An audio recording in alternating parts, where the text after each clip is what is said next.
If men don't reach out and get the help that they need, they gonna feel what I'm feeling. This is the story of Jalen Sarah Hasty, age 29, a beautiful lady who was boyfriend, Kenardo Bates, age 31. He was worried someone else might start up a family with his ex-girlfriend, which he promised to never allow happen at all cost. She was discovered injuries by chance when firefighters went into her apartment for something totally different.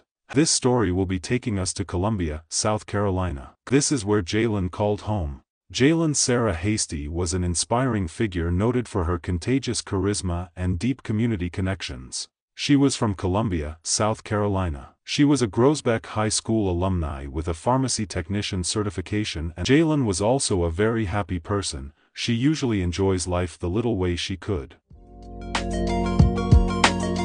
She also just celebrated her 29th birthday recently, and it was a fun time for her and her friends.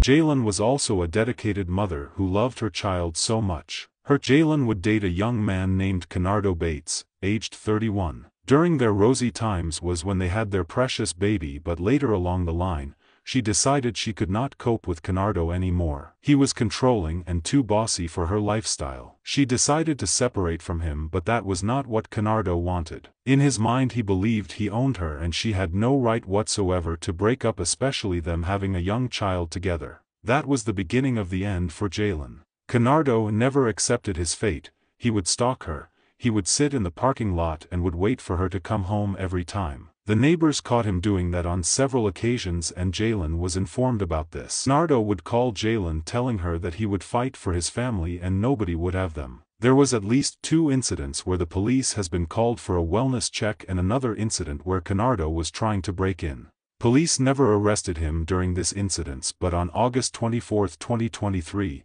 things took another turn. The Columbia Richland Fire Department was called for a water leak alarm. Upon entering the apartment, firefighters discovered Jalen and another individual, both suffering shot wounds. Tragically, Jalen was pronounced dead at the scene, while the man was rushed to a medical facility due to the severity of his injuries. The other person was later identified as Kenardo Bates.